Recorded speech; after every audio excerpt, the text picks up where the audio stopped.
Hello नमस्कार दोस्तों, आप सभी मित्रों का बहुत बहुत स्वागत है। आज की क्लास के अंदर सभी मित्रों का स्वागत करते हुए परम हर्ष हो रहा है। और हम सबको पता है कि हमारा यूट्यूब चैनल का परिवार लगातार बढ़ता जा रहा है, दिन दूनी रात चौगुनी वृद्धि करता जा रहा है आप सबके अनमोल सहयोग से। और आज हम बात कर रहे हैं, आज है 11 मार्च 2026 और हम बात करेंगे आज के महत्वपूर्ण बिंदु में साहित्य, कवि और संत राजस्थान के। तो हम सबसे पहले बात करेंगे पृथ्वीराज जी राठौड़ की। संवत 1606 से संवत 1657 है। पृथ्वीराज राठौड़ बीकानेर नरेश राव कल्याणमल व रानी भगतादे सोनगरी के बेटे और राव जेठ सिंह के पोते थे। इतिहास प्रसिद्ध महाराजा राय सिंह इनके बड़े भाई थे। पृथ्वीराज मुगल सम्राट अकबर के कृपा पात्र थे। बादशाह ने इन्हें गागरोन का किला दिया था और ये पीथल नाम से रचना करते थे। डिंगल भाषा के कवियों में पृथ्वीराज का स्थान बहुत ऊंचा है।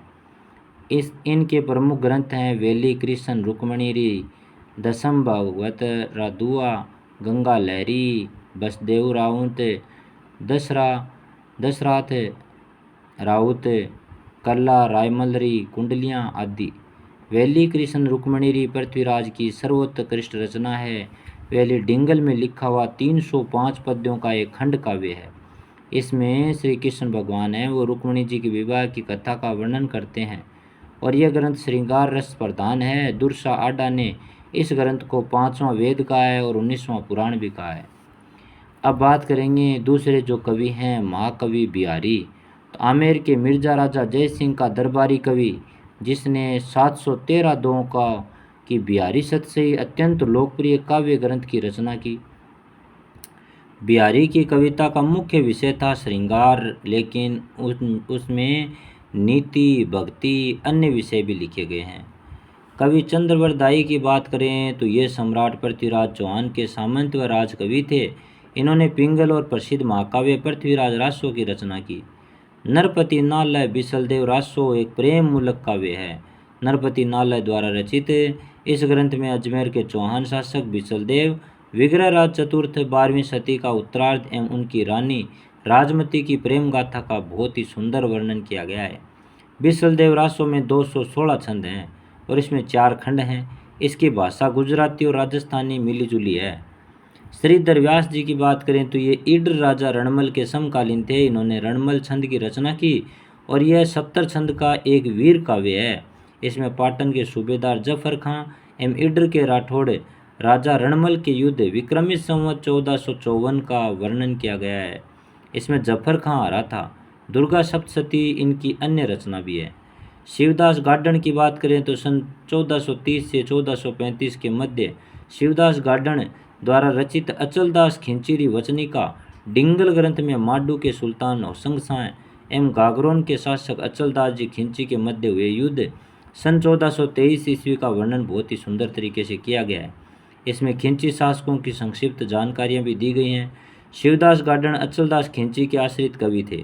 वे स्वयं इस युद्ध में उपस्थित थे। अचलदास खिंचीरी वचनिका चारणों द्वारा रचित गद्य साहित्य की प्रथम रचना है और इनकी भाषा डिंगल है। डॉक्टर टेसी टोरी ने इस वचनिका को युद्ध की समकालीन रचना बताया। दुर्सा आडा की बात करें तो मध्य युग के श्रेष्ठ यशस्वी और लोकप्रिय कवियों में दुर्सा आडा का सर्वोच्च स्थान है। इनकी रचनाओं में मेवाड़ के राणा प्रताप, राणा चंद्रसेन एवं राव सुल्तान के देश प्रेम का ओजस्वी और बहुत ही सुंदर चित्रण किया गया है। विरुद्ध छैत्री, किरतार बावनी, झूलना राव अमर सिंह, गज सिंह घोतरा इनकी श्रेष्ठ रचनाएं हैं। आबू में अचलगढ़ के अचलेश्वर मंदिर में नंदी के पास इनकी पीतल की मूर्ति भी लगी हुई है। विरुद्ध छैत्री महाराणा प्रताप की शौर्य गाथा है और किरतार बावनी में उस समय का सामाजिक एवं आर्थिक स्थिति को बताया गया बहुत ही सुंदर तरीके से। तो ये थे दुर्सा आडा जी। अब बात करेंगे माला सांधू की। तो ये कवि बीकानेर के राजा राय सिंह के समकालीन थे और इनकी प्रसिद्ध रचनाएं हैं राय सिंह रेवेली, झूलना, महाराजा राय सिंहरा, झूलना, अकबर पातशाहजीरा, गीत राव सुल्तानरो आदि प्रमुख हैं। डॉक्टर शक्तिदान कविया की बात करें तो राजस्थानी डिंगल भाषा के रचनाकार जिनका 13 जनवरी 2021 को निधन हो गया उन्हें सूर्यमल मिश्रण पुरस्कार व साहित्य अकादमी पुरस्कार से सम्मानित किया जा चुका है। संस्कृति री सोरम, दोहरारी धरोहर, सपूतारी धरती आदि इनकी प्रमुख रचनाएं भी हैं। कवि कलोल की बात करें तो कवि कलोल ने ढोला मारू रादुआ ग्रंथ संवत 1530 में लिखा और इसमें ढोला और मारवणी के प्रेमाख्यान, इनके प्रेम का बहुत ही सुंदर वर्णन किया गया है। यह डिंगल भाषा का पहला काव्य ग्रंथ है और यह राजस्थान का जातीय काव्य है। यह श्रृंगार रस का ग्रंथ है। कवि जोध राज्य की बात करें तो ये निमराणा के अधिपति महाराजा चंद्रभान के आश्रित कवि थे और इन्होंने प्रसिद्ध ग्रंथ हमीर रासो लिखा था। हमीर रासो एक वीर रस प्रधान लगभग 1000 छंदों का काव्य ग्रंथ है जिसमें रणथंभौर शासक राणा हमीरदेव चौहान की वंशावली व उनका अलाउद्दीन खिलजी से युद्ध तक का विस्तृत वर्णन होना चाहिए। इसके बाद में दयालदास जी सिंडायच की बात करें तो इन्होंने प्रसिद्ध बीकानेर राठौड़ारी ख्यात लिखी। इसे दयालदास री ख्यात भी कहा जाता है। 2 खंडों में लिखे इस ग्रंथ में बीकानेर के राव भिक्का से लेकर महाराजा सरदार सिंह जी के राज्याभिषेक तक की घटनाओं का बहुत ही सुंदर वर्णन किया गया है। दयालदास जी बीकानेर नरेश महाराजा रतन सिंह, समदर सिंह और डूंगर सिंह के विश्वास पात्र थे। इन्होंने आर्यख्यान, कल्पद्रुम, गामारी पट्टारी विगत ग्रंथों की बहुत ही सुंदर वर्णन किए हैं और इनकी रचना भी की है। गौरीबाई की बात करें तो इनका जन्म हुआ था 1815 में डूंगरपुर में हुआ था और इन्हें वागड़ की मीरा कहते हैं। कीर्तनमाला इनका प्रमुख ग्रंथ है जिसमें 801 पद हैं और इन्होंने 1875 में यमुना किनारे समाधि ली और इनकी भाषा गुजराती है, राजस्थानी है व ब्रज भाषा का मिश्रण है। डूंगरपुर मारावल शिव सिंह ने डूंगरपुर में इनका मंदिर बनवाया था। इसके बाद में है डॉक्टर गौरीशंकर हीराचंद ओझा, सन 1863 से 1947 से।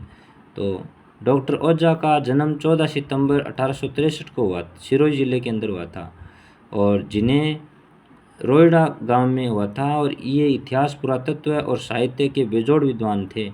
इन्होंने 50 से भी अधिक ग्रंथों की रचना की है और इनका भारतीय प्राचीन लिपिमाला नामक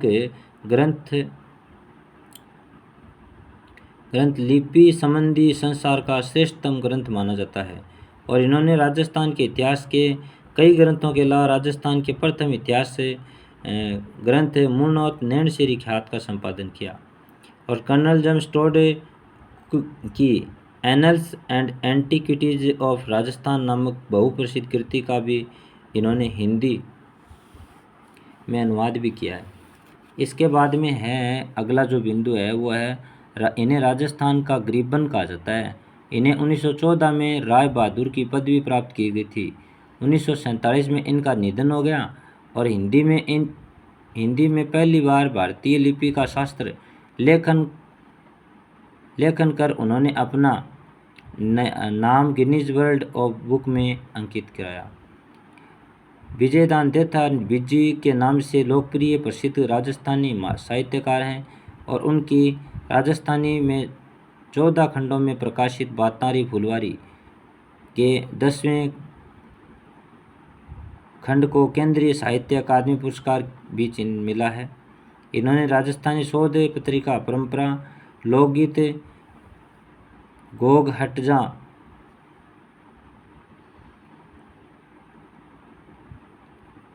तो राजस्थान के प्राचीनतम प्रेमाख्यान का विमोचन जेठवे रो सोहट्टा और कोमल कोठारी के साथ प्रख्यान रूपी वीणा से वाणी और लोक संस्कृति का संपादन इन्हें 2002 में बिहारी पुरस्कार, 2011 में राव सिंह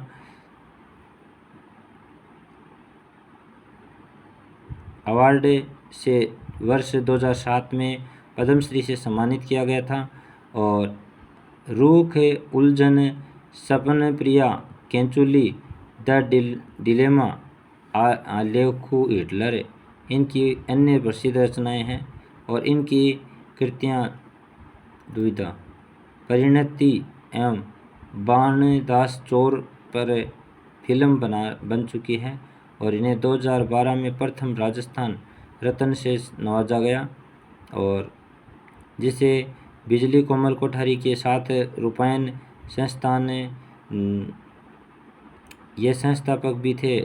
नवंबर 2013 में इनका निधन हो गया। तो ये कुछ महत्वपूर्ण बिंदु हैं जो हमें हमारी क्लास के अंदर सीखने को मिले हैं। सभी मित्रों से आग्रह रहेगा कि आप हमारी अपने YouTube channel Subhash Chandra success point first को लाइक, शेयर और सब्सक्राइब जरूर करें। और हमेशा हमारे जीवन में हमें खुश रहना चाहिए, आगे बढ़ते हुए रहना चाहिए। जय हिंद दोस्तों, जय माँ सरस्वती। बहुत बहुत धन्यवाद सभी मित्रों को अपने ढाबे पर रोकने और अपने ढाबे की जो स्वादिष्ट खाना है उसका उपयोग और उनका वो करने में बहुत बड़ा आनंद प्राप्त होता है। तो जय हिंद दोस्तों, जय माँ सरस्वती। बहुत बहुत धन्यवाद सभी मित्रों का।